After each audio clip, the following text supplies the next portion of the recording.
Welcome to Future Hindsight, a podcast that takes big ideas about civic life and democracy and turns them into action items for you and me. I'm Mila Atmos.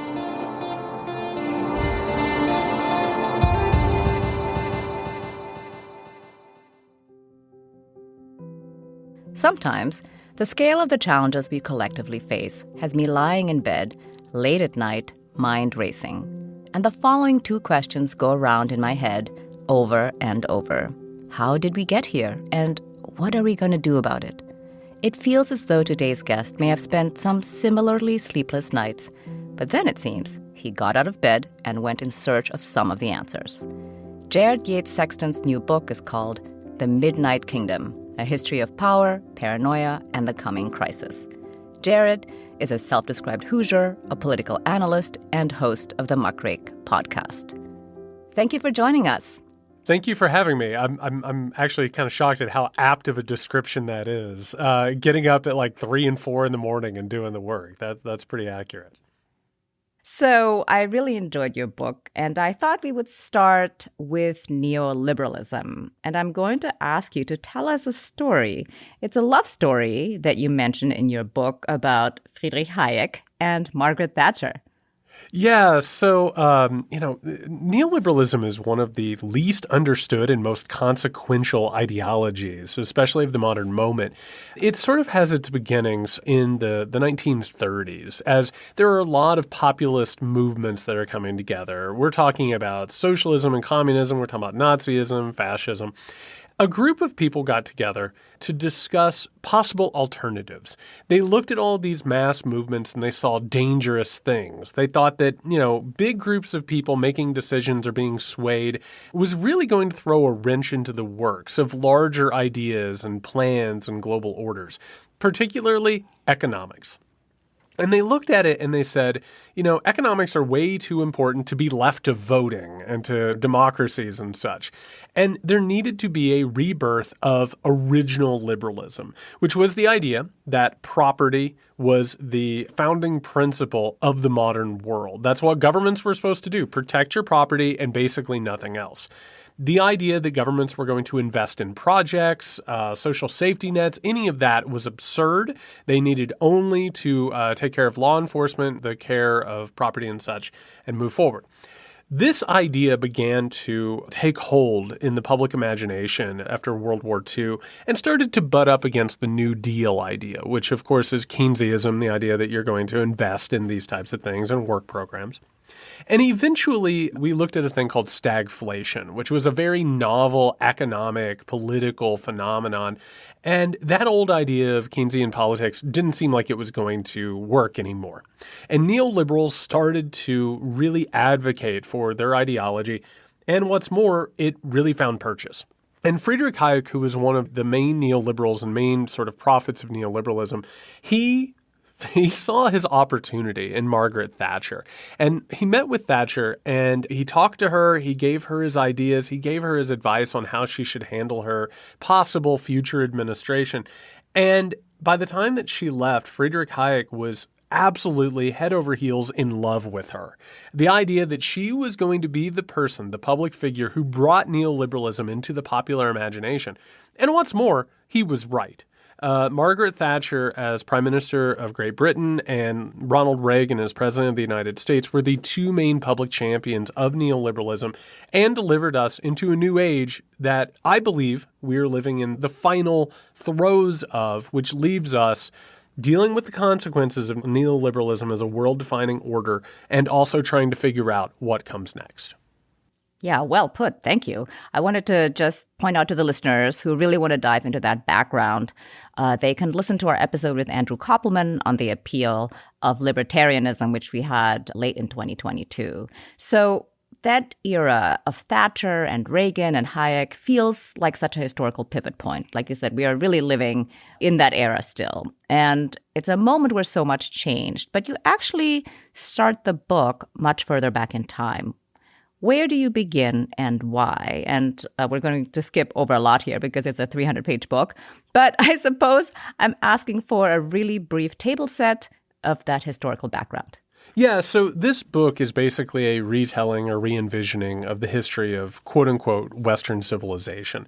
And the reason is because whenever we have these moments of crisis, like the one that we're living in now, you'll notice that you have a lot of right-wing authoritarians who are talking about defending Western civilization.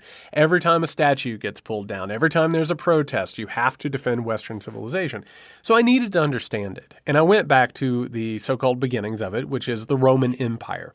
And I started the Midnight Kingdom at the moment where Christianity merged with state power. And what I did from there is by looking at these different eras, these moments where one world-defining order turned into another, I kept finding these very, very definable, predictable, understandable cycles, which made it apparent very quickly to both my astonishment and also, I'll be honest with you, a little bit of terror, that we are living in another one of those moments. Well, you really want us to look at the big picture, and you said there were some obvious events that foreshadow the, upcoming turn of civilization, let's call it. So are we talking about a conspiracy, the way that people talk about it today, for example, or more of a case of coinciding interests? It's all of the above. I mean, in different turns. And I want to go ahead and talk about what a conspiracy theory is, right? It's the idea that somewhere out there, there is a room, right? And there are very powerful people in that room who are having a conversation about what they're going to do and how they're going to do it. Now, sometimes that's farcical. Sometimes it's the idea that all of the Jewish people in the world are on the same page and they're making football, less manly as a way to destroy masculinity and erode Western civilization. That's farcical. But we do need to take a look at the fact that at many points in history, we do have people meeting in these rooms discussing how they're going to not only regain control, but also to expand control. So what we find is this. There has been, over the course of history, several important moments where things start looking a little shaky. I'll just say that. Things start seeming a little more malleable, which is the important thing to remember here. Sometimes it seems like the world couldn't change. Everything's set too much in stone. And then there are other times where all of a sudden it feels like one thing could move and everything's going to come crumbling down. It feels very malleable.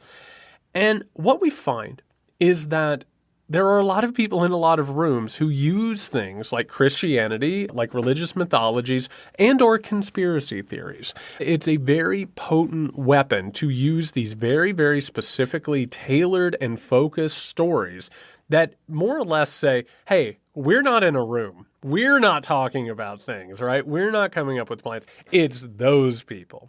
And you'll notice that whenever it happens, it's very obvious. It's never the wealthy and the powerful who are meeting in these rooms, right?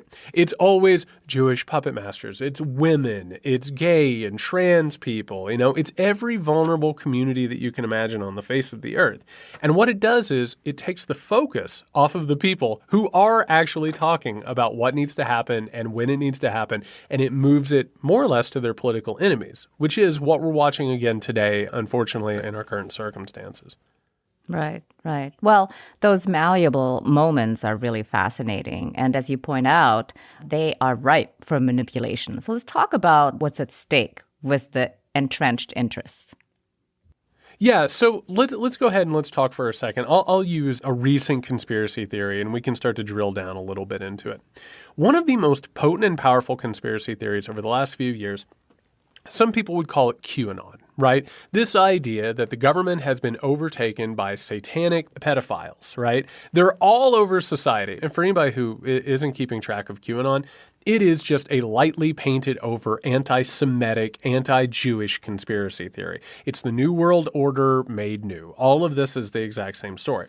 Now, this goes ahead and tells people that there are forces that are operating behind the scenes. And if you're not careful, they're going to come for you. They're going to come for your children. It's going to be the apocalypse, right? Which goes ahead and makes it a life or death struggle. Every conversation, and by the way, recently the biggest conversation for a couple of days was whether or not we should have gas stoves. And like gas stoves suddenly became an apocalyptic conversation. Government jackbooted thugs are going to break into your house and steal your gas stove before you can make dinner, right?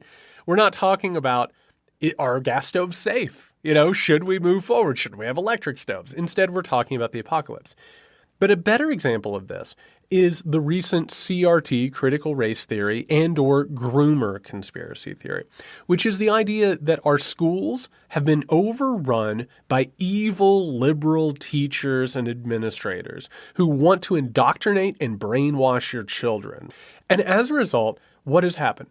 Around the country, parents and communities have risen up. They've overtaken their school boards. They've terrified their local teachers, in some cases physically harassed them, and they've gone ahead and they've gotten elected to positions of power.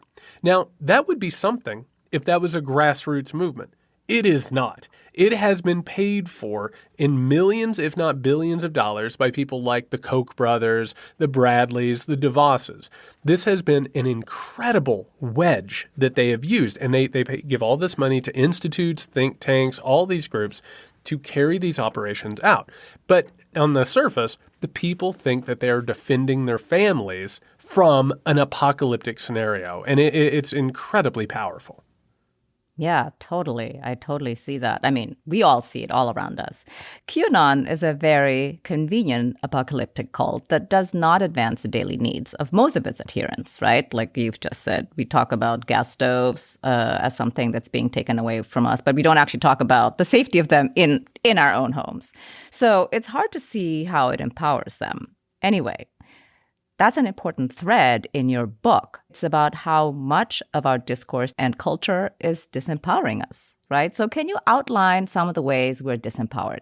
Sure, absolutely. First of all, we are in a constant cultural war at this point. Some of the things that we're talking about in the United States are embarrassing. We're talking about Dr. Seuss, for God's sakes. You know, we're talking about what sneaker company represents your political beliefs. And to go ahead and bring part of what we've talked about so far forward, that is what neoliberals wanted. Again, they didn't trust people to vote on issues. There's been a vast technocratic push. And by the way, people hearing me talk about this, I know the words that are flashing through your mind. It's deep state, right? It's the idea that the government and a lot of our operations are taken care of by people who have not been elected. It doesn't matter who's elected president. They're still at their desks. They're still doing their jobs. That's exactly right. That is a technocratic administration that has been in place now for over a century. And that largely has been pushed forward by neoliberalism. We can't vote on those things.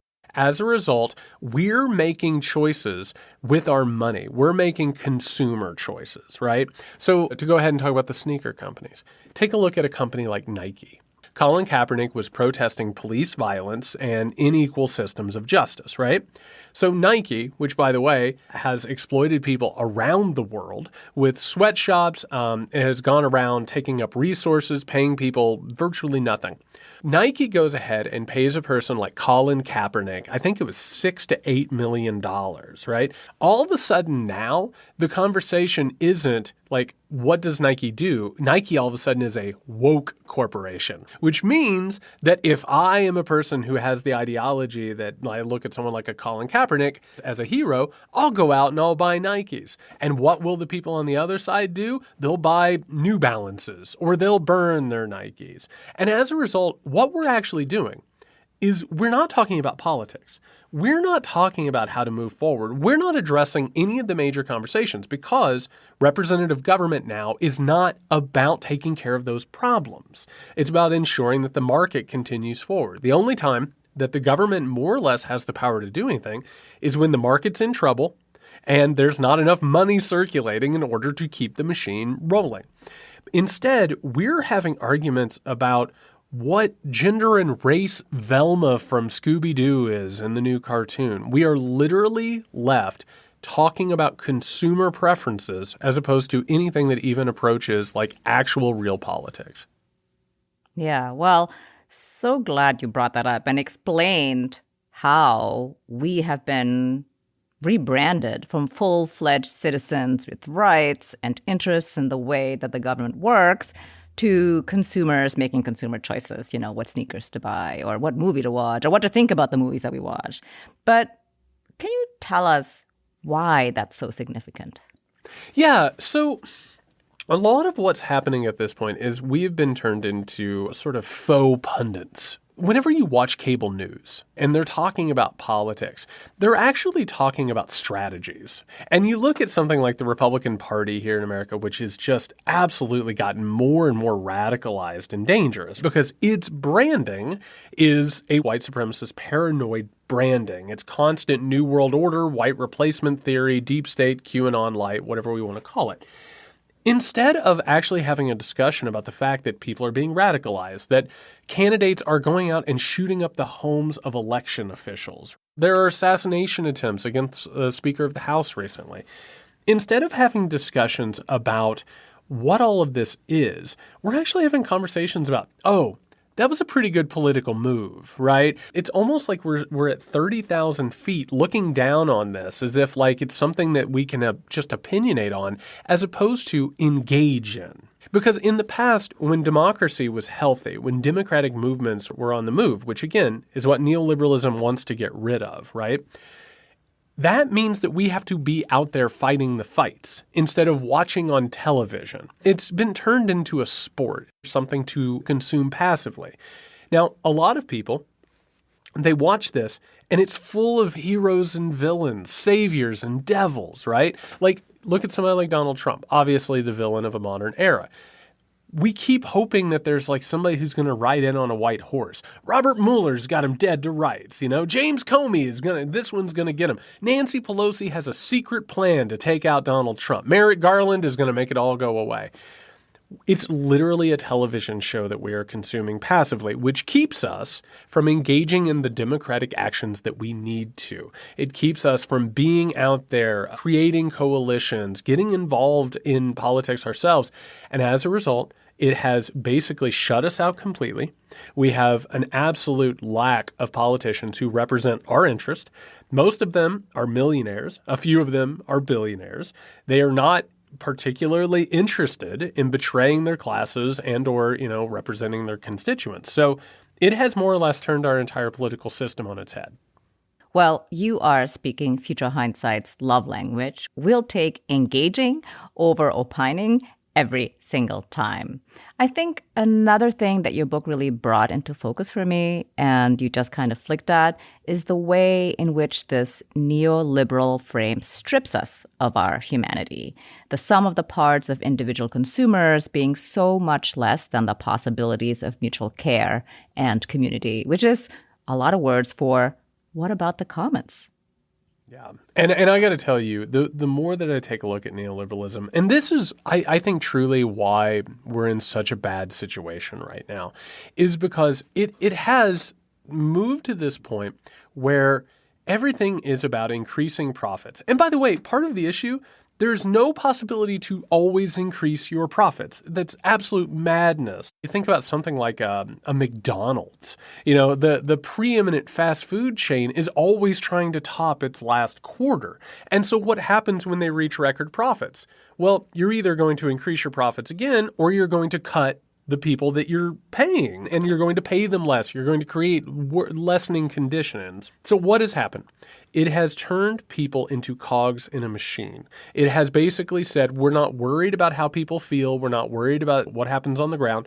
Somebody like a Larry Summers, who is a neoliberal, who is always opining about the economy, he comes out and he talks about we might need a recession in order to make the economy work. Well, guess what? You say recession. I say people at home cutting their pills in half and worrying what's going to happen. I see people getting depressed. I see lives shortening and being more miserable. I see domestic violence. I see drug use. I see the actual humanity at stake instead of like numbers on a page. Neoliberalism has sucked the humanity and meaning out of life. It has left us alone. It has left us feeling powerless, which, by the way, are perfect conditions for authoritarianism to build, right? Oh, you feel powerless? Guess what? Join our movement and we'll goose step down the street and take over the country, right? In the midst of all of this, it's left people feeling apathetic. It's left people feeling like the world is not getting better because it's not. It is an ideology of anti-ideology. It is bloodless, and you cannot defend it. It is absolutely a world order that is hollow and destructive. And I think right now the situation that we're in is a reflection of the damage that neoliberalism has done. We're taking a quick break, and when we come back, more on the neoliberals who believe recessions and layoffs are a price worth paying for the sake of the markets. But first, I want to share about a fellow Democracy Group podcast called Democracy Matters. Democracy faces a wide range of pressing challenges, from systemic racism to persistent inequities in access, voice and participation in public institutions and decision-making processes, divisive politics, and from civil unrest to institutions that aren't responsive to public needs. It's not enough to just identify problems. We also have to locate solutions and work collectively to address them. Democracy Matters hosts conversations to inspire informed action with a wide range of scholars, experts, and practitioners dedicated to creating a more just and inclusive democracy. Join the conversation by subscribing to Democracy Matters wherever you get your podcasts. And now, let's return to my conversation with Jared Yates Sexton.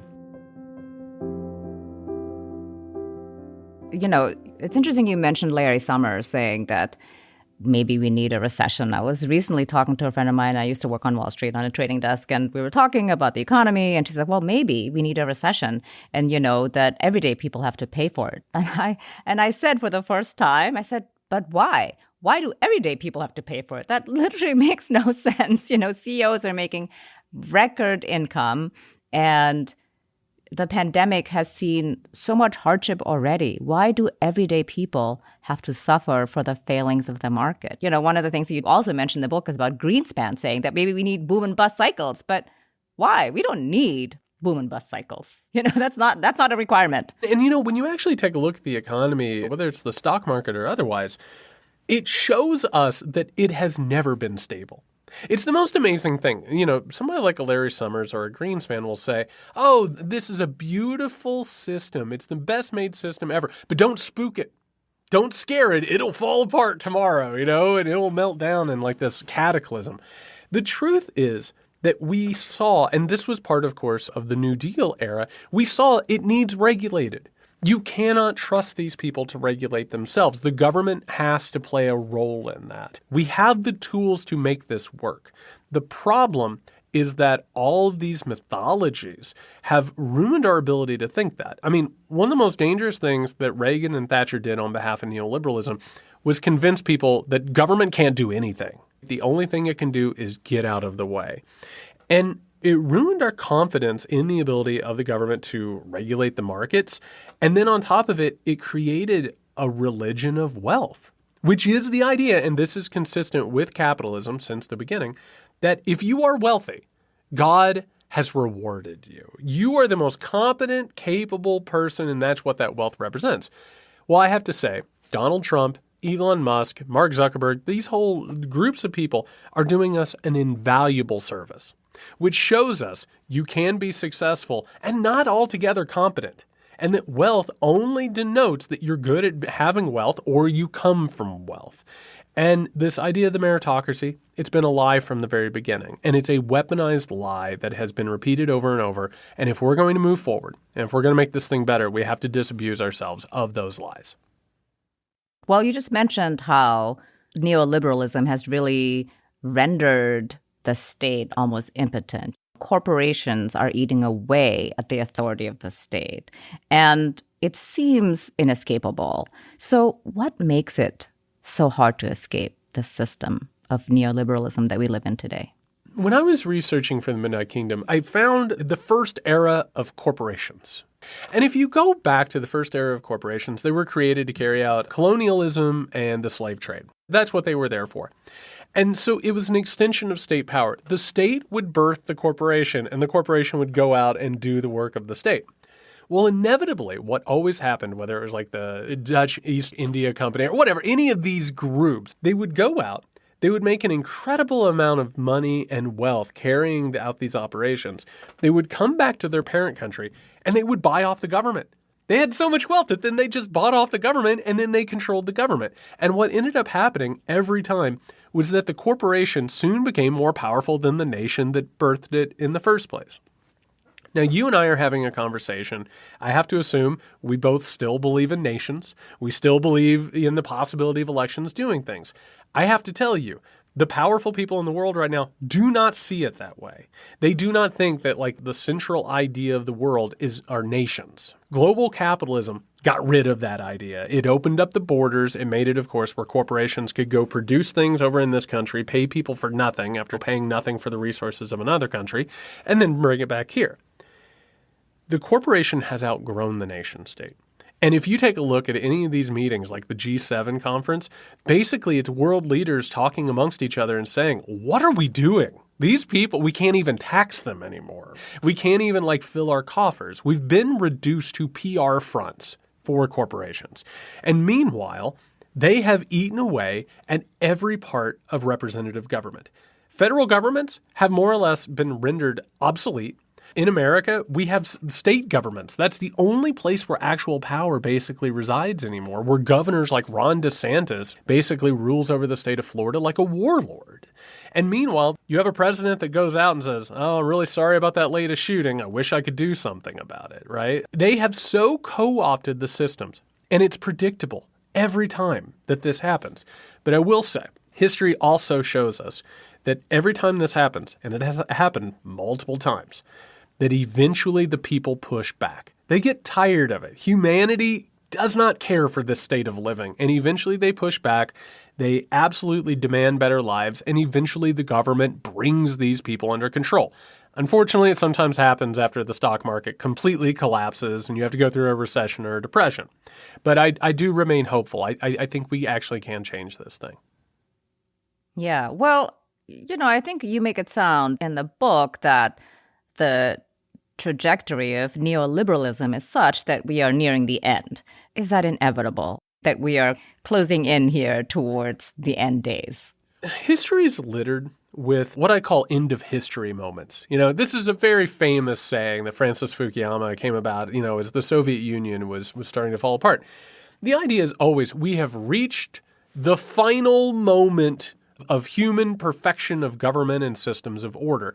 Well, I'll tell you what, Clemens von Metternich believed that too in the post-Napoleon era, right? They always create these systems that are like, oh, this could never be perfected on, it's going to be perfect forever. And then what happens? Eventually some country or people on the low end of the totem pole, see Germany. They say, I don't like this order anymore. I'm going to push against it. It leads to a war. That's what happened with Russia and Ukraine. Russia was at the bottom of the global order of global neoliberal capitalism, didn't want it, wanted more land, more resources, and power, and then decided to go out and start a war. Neoliberalism, by the way, loves authoritarianism. It was birthed primarily in Chile by the help of Augusto Pinochet. The idea was that, this discipline against labor unions, the left, and wage control and all of that it could best be served under an authoritarian dictator. And by the way, America built its global empire on the backs of authoritarian dictators. And by the way, it's growing in America, Canada, Great Britain, France, Italy, has a neo-fascist leader now. Either that is going to square the circle, that authoritarian, particularly a white supremacist evangelical authoritarianism. Either that is going to take power and make the changes that neoliberalism requires to continue, or eventually it's going to fall by the wayside and we're going to have something different. I personally would love to go back to the era where the government provides social safety nets and regulates markets and businesses. Call me crazy. I think it kind of worked for a while. But whatever happens, this current status quo is not long for this world. The right wing particularly understood that before everybody else. And they've been working really, really hard to deliver this new order on their own terms. And it's time for the rest of us to wake up, smell the coffee, and get working to create the new world. Right. Well, I want to backtrack a little bit here. You just mentioned that authoritarianism as an ideology makes it conducive to practice neoliberalism. So explain a little bit more about how that would work, because you do a really good job in the book, so we should share it with the listeners. I always hate to break up the mythology of America, except for it's my favorite thing in the world. So as we get out of World War II, we immediately betray our partner, the Soviet Union. We team up with Great Britain, and we start creating these orders around the world. We start partnering with former fascists, former Nazis, basically to murder and assassinate assassinate every leftist that we can find in Europe and around the world. And we start working with some really, really awful people, including Augusto Pinochet, who is a general in Chile. Now, real fast on Chile, you have Salvador Allende, who wins the presidency, who is a democratic socialist, has some, larger ideas about nationalizing this or regulations there. The United States decides they can't trust him. And so what do? They pay incredible amounts of money and use political pressures to go ahead, undermine his administration, and then eventually to help a coup. What they discover is that this environment in Chile, underneath this military dictatorship, is a perfect breeding ground for neoliberalism. Because what does neoliberalism require? It requires people to work for decreased wages, right? Because what's most important? It's not that people have a living wage. It's that employers can pump out as many goods as they can for the world market. On top of that, as you're destroying labor unions, you're also unrolling austerity. And austerity is when you pull all of the money out from existing programs that you possibly can. You're not going to help people. Basically, people will live or die based on circumstances beyond their control. And the government is simply there to assist with business. This is done, by the way, by the help of a group of people called the Chicago Boys, who are Chilean economists who got educated in Chicago underneath neoliberals. They come in, they create this entire thing, and the world looks at it. The most powerful people, such as in the United States, Great Britain, they love it. Because all of a sudden, Chile, they're getting cheap labor, they're getting cheap goods, they're not having to pay anything, and it's consistent because there aren't going to be elections, there aren't going to be popular uprisings, there aren't going to be labor stoppages. It is an absolute dream for this production. And so what happens is the rest of the world, when this stagflation hits that we talk about, it's like, yeah, we're doing that. Let's go for it. And it gets sold popularly, again, by Reagan and Thatcher, and it then, when the Soviet Union falls, it becomes the operating system of the modern world. And I will actually go ahead and say, and it's important, I'd pointed out that the United States, Great Britain, and their partners assassinated leftist individuals. There is almost no leftist movements left in the world. So there hasn't been much room for a leftist critique of the modern era. And I know that most people know this, but just to state it in case, people think things like the New York Times and the Washington Post and CNN are leftist institutions. No, they are centrist, corporatist, liberal institutions. There is a difference. So as a result, leftists have been telling people for years, this is a bad situation, it's a bad global order, and it's going to lead to tragedy. Well, they don't have much of a soapbox. They don't have much of a platform. The right has done an incredible job of having that critique. The right has said this thing is not long for this world. They've been creating their faux populist movements with things like Trumpism and, of course, with Bolsonaro down in Brazil. Meanwhile, it's the same stories, the same conspiracy theories, whether it's Putin, it's Orban, Trump, Bannon, all these people tell the same stories, right? Because the idea is a neo-fascistic and authoritarian worldview, that there are these groups of people that we have to destroy. And I am the only person who can do it. And as a result, democracy needs to go away. So what they are peddling is illiberalism. Orban, of course, coined this term. They're trying to push forward this worldview, much like Mussolini did, which you had brought up earlier, that liberal democracy doesn't work. Liberal democracy is a weakness. It's being used against us. We need a patriarchal, male-led, militaristic, nationalistic, it's always going to involve evangelicalism. And those elements need to come together to put the world right again. And this is a story, again, whenever we reach these crossroads, it gets told over and over and over again. It's the same song and dance. Right. So what's different this time? Meaning, like, how is neoliberalism really going to end? I earlier asked you about the ways that we are disempowered, but now I want to turn to the future. First, I'd love to hear your kind of short-range forecast for the demise of neoliberalism. Unfortunately, a new Cold War. One of the things that we've seen in the last year or so is that tensions between the United States and China, as China has become the main economic rival, has threatened its status as a superpower, all of a sudden you're seeing neoliberalism roll backwards. The investment in semiconductor chips recently, billions of dollars spent to create these new industrial centers around America to build these chips instead of China. That is anti-globalism. And that's where we're at now. And as this new Cold War starts to take shape, you're going to notice the countries start to come into their own. They're going to find some countries that they can trust. The United States, by the way, is putting some manufacturing in Mexico, right? So it's going to turn into spheres of influence. Now, here's a really frightening thing about it very quickly. That is exactly what Vladimir Putin and the people who have advised him, the ideologues that he has behind the scenes, that's what they have wanted. All along, they want spheres of influence to be created, nationalistic movements within them, isolationism, and then eventually come together and sort of tear down neoliberalism and or co-opt it into their own type of new global structure. That is what's happening right now. That's the frightening thing. It has been working along the lines that they've prescribed. But I will say this. I'm seeing a lot of people's movements spring up. Whether it's Iran, China, down in Brazil, here in America, in terms of like wildcat labor strikes. I mean, they're taking on the biggest corporations in the history of the world. They're defeating Amazon. They're defeating Starbucks. They're defeating Apple. I think that the tide is turning, but we have gone pretty far down what I think is a really ugly road.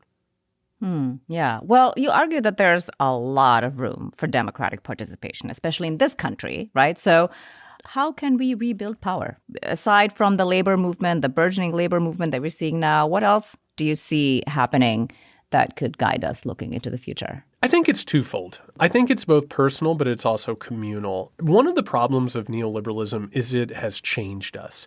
One of the terms that gets thrown around quite often is homo economicus. It's the idea that humanity has been changed by capitalism and particularly hyper-capitalism. And one of the aspects of that is that we believe a worldview that is really disgusting. And the best way to describe it is through reality television. I love to bring up the TV show Survivor. Right? And if anybody hasn't seen it, they're on this island, these contestants, they're building a society together, and then they're talking to the camera, you, the audience, and telling you how they're screwing over everybody else, right? How they're lying to them and manipulating them. We've come to see the world like that. We've come to believe that everybody is out to get us. They will all screw us over. We can't trust anybody except for ourselves, and we are engaging in what is classified as psychopathic behavior, manipulating other people. We have to heal from that. We have to really have a spiritual sea change in which we start to unburden ourselves of the traumas of neoliberalism, because that's what it has done. It has literally traumatized us into seeing the world as being very limited and being very brutal. And then the next thing that we need to do, probably concurrently, is start to rebuild our social bonds. This atomization that has taken place during neoliberalism through that mindset has left us alone. It has left us depressed. It has left us unable to build these structures that are going to defeat neoliberalism. The good news is once you do that, it gains its own momentum. It becomes addictive, working with other people, trusting other people, winning these victories. But I have to tell you, it is a spiritual healing journey to get over the trauma that neoliberalism has inflicted on us.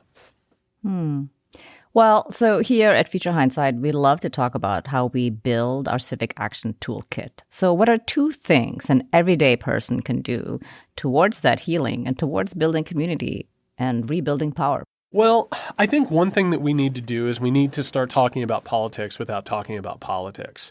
We need to stop talking about blue versus red, Democrat versus Republican, Biden versus Trump. We need to change our language and our vocabulary. We need to talk about power. And that's it. Because I'll be honest with you, power is behind both the Democratic and the Republican Party. They share so many of the same donors. They have the same sort of ideology. The Republican Party represents the authoritarian nature of neoliberalism.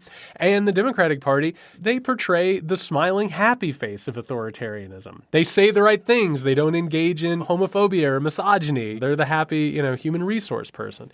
We have to start talking about power. And we have to start talking about how power has actually been wielded and how it takes shape. That's number one. Number two, I would make the argument that as we're doing that, we need to start small. If you actually take a look at revolutionary movements, they usually find one small thing to win. And you hear it all the time. These political action groups, they start with getting a bike path built. Because what happens? It's in the struggle. And as you are gaining in a struggle, whether it's, getting a stop sign put in, right? What happens is you learn that you can trust each other. You learn who you can trust and you learn who your leaders are. Who are the people who destroy community and who are the people who build it? I think that's how you end up looking up and all of a sudden you've, pressured a political party into changing its bearings. And part of the problem, by the way, is that the Democratic Party doesn't feel any pressure anymore. They moved away from their traditional base in the 1980s, 1990s. They take all of those votes for granted. I think it's time for something like the Tea Party, which put pressure on the Republican Party, to now put pressure on the Democratic Party and basically say, hey, you're either going to come to us or you're losing us. And I think that as you build from those small victories up, I think momentum starts to build as well. So looking into the future, what makes you hopeful? I was an educator in higher education for 10 years, and young people were constantly surprising me. They're so strong and resilient despite whatever you read, in these New York Times op-eds. They care about justice, and they don't trust these old, tired ideas. One of the reasons I left higher education, academia, was because we were being forced to go through austerity. We were having our funds taken away, our programs destroyed. And there was sort of a learned helplessness at some point. We looked around and we said, well, what are you going to do? All the power's up there. There's nothing we can do. And you sort of fracture into self-interested constituencies. As long as I get mine, right, as opposed to everybody else. That learned helplessness, I think some of these young people don't have it. Like, why would you go to Starbucks and not get your raise? Or why would you work extra hours? It's like, how dare you ask me to do that? I think that mindset, which doesn't have in the mythologies of power that we've been talking about, if you can go ahead and get out from underneath it or heal yourself from it, I think the world can change in huge ways. That's what revolutionary movements do. They unburden themselves of whatever they have, or they get out from around it before it crushes them. And I think that we're looking at that building now, people who are simply not going to accept this anymore. And I think the energy is on that side. Mm-hmm. Yeah, here. Well, I hope that whatever revolution comes or whatever comes at the end of neoliberalism will really be good for us because the jury is out on that. But anyway, thank you very much for joining us on Future Hindsight. I really enjoyed having you on. Thank you. This was an absolute joy. I love everything you do, and so real pleasure. Thank you. Jared Yates Sexton is a political analyst, host of the Muckrake Podcast, and the author of The Midnight Kingdom, A History of Power, Paranoia, and the Coming Crisis.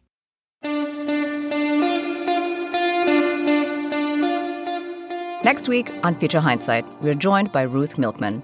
She's Distinguished Professor of Sociology and History at the CUNY Graduate Center and at the CUNY School of Labor and Urban Studies, where she chairs the Labor Studies Department. I would just want to point out that it's a particular group of workers who are especially trying to unionize. And they're not the usual suspects of who's unionized historically. They're mostly college educated, not in, blue-collar manufacturing or construction kind of jobs or delivering merchandise for that matter. There's a gap between their labor market expectations and the job quality and pay that's out there. That's next time on Future Hindsight. And before I go, first of all, thanks for listening. You must really like the show if you're still here. We have an ask of you. Could you rate us or leave a review on Apple Podcasts? It seems like a small thing, but it can make a huge difference for an independent show like ours. It's the main way other people can find out about the show. We really appreciate your help. Thank you. This episode was produced by Zach Travis and Sarah Birmingham. Until next time, stay engaged.